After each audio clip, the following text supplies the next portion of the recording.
Hello and welcome. I am so excited today because with me is Dr. Liz Winders, and she is a certified Topican healing practitioner. And we're going to talk about her business and who she helps. And I got to tell you, I just loved training with Dr. Liz. And of course, I call her Dr. Liz because that's what her Zoom says. Dr. Liz. It's like Dr. Karen, Dr. Liz. Yeah, so this is great. And I love highlighting the amazing gifts that the certified practitioners have. And Dr. Liz, we are just so pleased to have you here. And thank you so much for doing this little Zoom interview. Thank you, Dr. Karen. I'm so happy to be here. Fantastic. Well, now people are probably going to say, why is her name Dr. Liz Winders, right? So before you did Topican Healing, you already had the doctor in front of your name. So tell us about some of that journey before you became a Topican Healing specialist. Sure. Yeah. So I was a clinical psychologist for 15 years. I specialized in trauma, OCD, anxiety, relational issues, although not couples therapy. I trained in a VA hospital. In the last 7 years, while I was still licensed, I had a private practice doing mind-body work.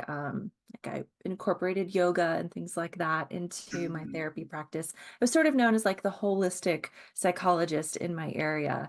And I really, really loved it until I didn't.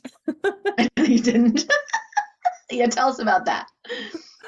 So my transition really to becoming an energy healer started in 2012. During the birth of my daughter, I experienced a medical trauma that resulted in postpartum PTSD. And that was really this, profound shift in my life, as you could imagine. I looked into every alternative modality I could find in my search for healing, and it took me 4 years before I ran into emotion code and body code and had a really profound healing experience from that work. And I was like, wow, this is amazing. And then there was the awakening that happened after that. And so I immediately got certified in emotion code and body code. This is back in about 2018, early 2018. And called my licensing board and said, hey, I love these techniques. I'm certified. Can I use them? And they said, no, you cannot. Not if you want to be a licensed psychologist any longer. Wow. And that Wow. really was just, I had already been considering shifting because, of course, people would come in to see me who weren't interested in alternative modalities. And it was so out of alignment to do, traditional evidence-based psychotherapy that it started to be very unfulfilling. I was not rewarded by the work any longer. So that was just kind of the little pushover that I needed. I let my license expire and I opened up my energy healing business and haven't looked back.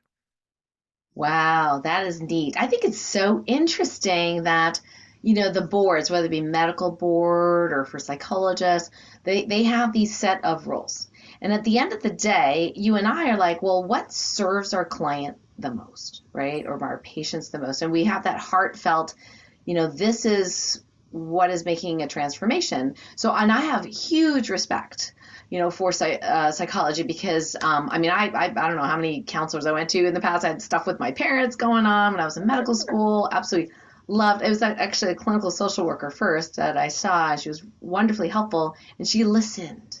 Right, I really needed to be heard. And at Mhm. some point, and perhaps you could, share whether you feel this way as well. Somewhere along the line, it got to the place where I noticed that sometimes people would see and there's jokes about this on TV and movies and stuff, like I've been to my therapist for 40 years, right? and what we're really desiring is transformation for the most part. Some people are just desiring to vent, and I Yeah. get that, Mhm. and to be seen and heard, and I totally respect that. But at some point, I'd rather have people transform. And that's where the stuff that we've done and body code, emotion code, now Topican healing is really about the transformation, not to say that people can't be heard, because you have wonderful skills that way. The people that work with you are so fortunate. But tell me about your perspective on this transformation versus therapy versus. Yeah, I 100% agree. I would sort of joke and say like it's a value system, it's a value of mine to be efficient. If we can do something in, if we can create a healing experience for you in 6 months versus 2 to 3 years, that's how I want to practice. That's how I want to serve my clients. And so the the work that I did as a psychologist, I wasn't just a talk therapist. I mean, I did a lot of trauma processing. And in its essence, that is energy work, even though they wouldn't call it that. But when you're doing it properly, it is, being with what is, which and stillness, it transmutes, right? And so there was an element of that that I wasn't aware of. But for clients who really just want to talk, it's kind of just stirring the pot. And healing transformation does not happen in an efficient way. And now when I have clients come to me and they say, I have this big, horrible experience and I've never told anybody about it, I say, we need to make some time to tell somebody about it, whether it's me or a therapist, because that is important. But we're not going to spend months and months and years on it because that doesn't serve you. And do you find people are open to that, or do you find some people don't don't want to work with you because you're not going to listen to their story after story after story? I've never had a single person say, that's not the path I want to go down. Okay. Oftentimes it is, they're not sure if they need to talk about it or Hmm. like if it's a requirement to healing that they have to Oh. talk about it. And they'd rather not, but then I'll say it's important that we create some sacred space for you to share your truth. Um, but outside of that, it's just kind of rehearsing everything. All the neurotransmitters are just being rehearsed. You're kind of just swimming in the pain, and it doesn't Hmm. create a transformative experience for you. And so, yeah, I've never had a single person say, no, thank you to that. Okay. Very cool. Now, you obviously, had gone through your original training, then you got certified emotion code body code, similar to me. And so, what led you to exploring Topican healing? Um, I'm not sure exactly how you entered my world, although it may have been Cindy who was in last year's cohort. I'm not exactly sure, but I was exposed to your work and I would go to your website and I would read about things. And this is, over the last 3 years. And then I got some sort of ad that I don't know if it came up on Facebook or something. It was one of your like freebies or very inexpensive. And I was like, you know what? It might be time for this. And so I did it. And it was just like so much. There's so much to the Tolpakan healing method. And I'm a manifesting generator, line 1-3. I love to learn. I had to promise myself this year and all of my accountability partners that I would not do another training, that I would take time to just kind of marinate into the Tolpakan method because I spent all of last year doing level 1 and 2. Um, and so once I had that little tiny piece, I immediately signed up for level 1. And as soon as I finished all the modalities of level 1, I mean, all of the modules, I think I probably emailed your staff even before you announced the level 2 opening and was like, I'm interested. And they're like, okay, you'll hear an announcement. Yeah. Oh, that's neat. Well, I think that you and I get along in that we're both manifesting generators, and we both have another core value alike, which is pursue mastery and growth. Yes. Yeah, it's just kind of like how we're made. Like we can't help it. We Yeah. just love it. The depth of the Tolpakan method is I never feel like I run out of something out of an outlet or a pathway for a client. There's always another space to explore, whether it is a master class or another level that comes up for somebody. It's so comprehensive. I just love it. And it's had like when I was working through level 1 on myself, I really noticed changes in the realm of a relationship with self and a relationship with others, significant others, that things that I've been just working on, for decades as we do, in a couple months. A couple months, it felt like, oh, there's a real shift here. It's a real Mm. tangible shift that I'm experiencing. And so I knew how valuable the modality Oh, is. that's interesting. Yeah, so what I'm hearing you saying is that you love efficiency and you love to keep, that get people transformation as soon as possible.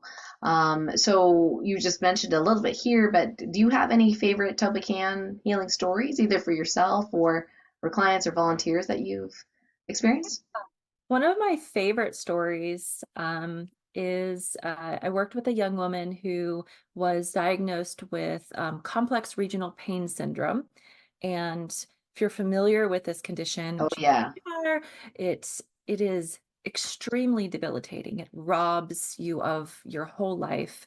And this young woman, she was not able to go to school. She was not able to drive or really function. She was living in a different state, um, and going to like a treatment facility and receiving, 3, 4 hours of treatment a day. And that doctor referred her to me.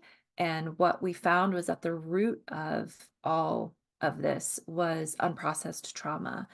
So I worked with her really in total for about 18 months. But before I had been exposed to Tolpakan, we did everything else in my arsenal. And she improved a little bit. Her pain levels went down and life was getting a little bit more enjoyable.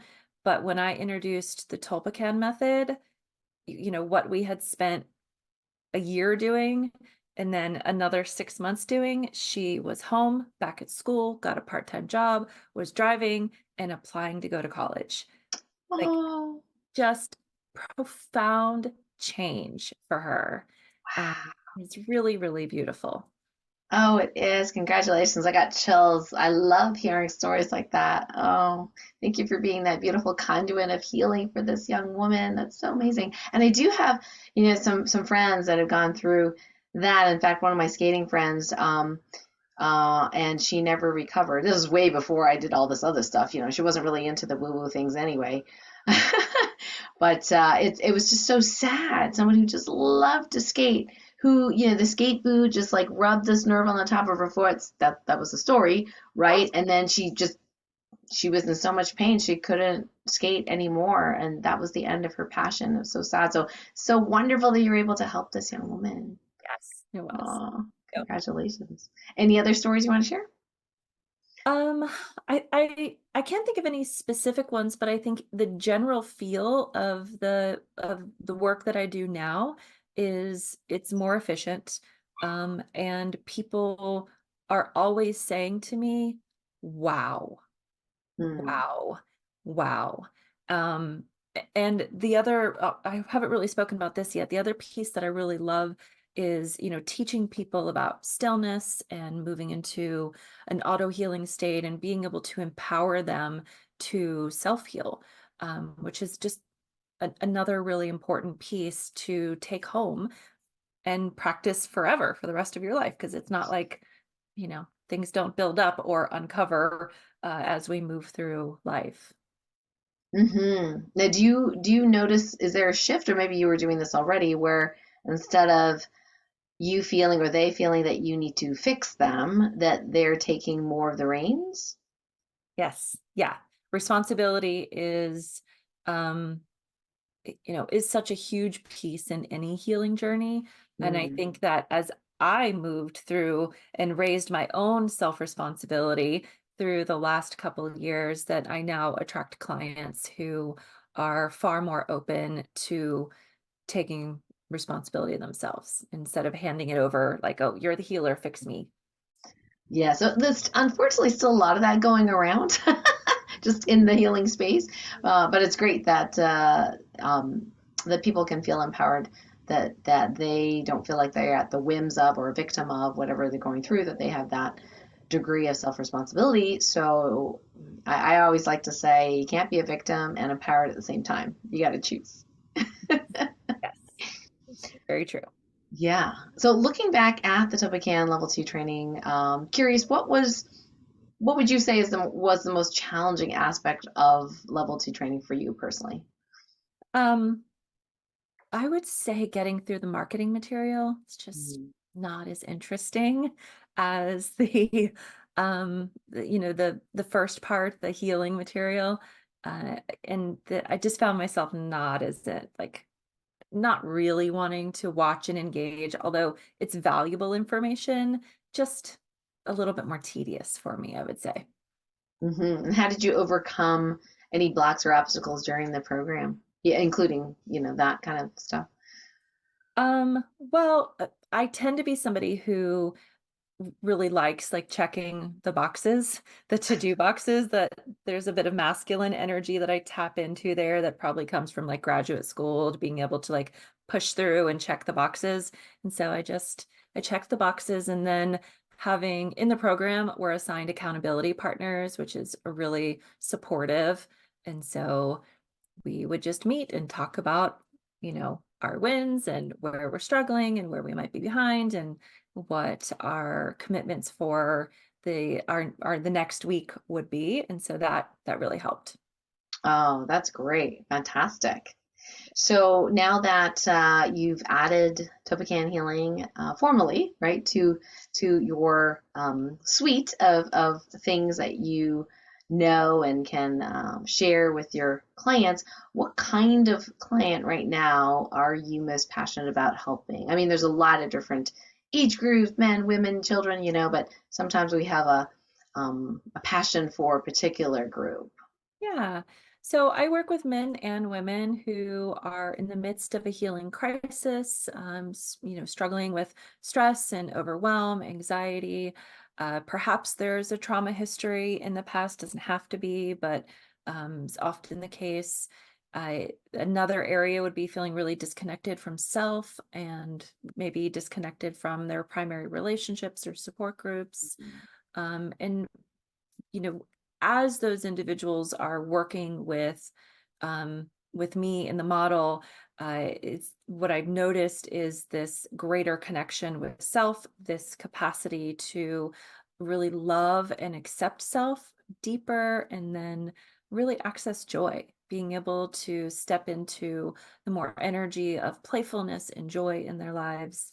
Um, and what I'm super excited about is helping people really maintain the elevated sense of consciousness that you get from energy healing. Sometimes you can have a really profound energy healing experience, and then it sort of fades, and then you move into your like mundane life, and it's like, but I love to teach people how to hold that frequency for longer periods of time in the beginning, and then hopefully maintain it. Oh, that's great. I got chills again. That's my sign. This is very important work. Yeah, that's fantastic. And I think that the more we are able to hold that higher resonance or frequency, I think that brings everybody up with us, in that space. Mhm. That stability is so wonderful. Yeah. Yeah, that's so cool. So now, how do people like connect with you if they're interested in working with you? What are kind of the steps involved? Yeah, so you can go to my website. It's essentialhealingwithdrliz.com. And under booking, you can book a little mini assessment. And during that Zoom call, I get a sense of what you're looking for. And we do the little mini assessment, and I give you feedback on that. And then I give some information about what treatment would look like with me, what the course would look like. And we can really assess if it's a good fit or not. Okay, yeah, that sounds great. So if you had like kind of like a final piece of advice or key thought that may be helpful for our listeners and watchers, so what would that be?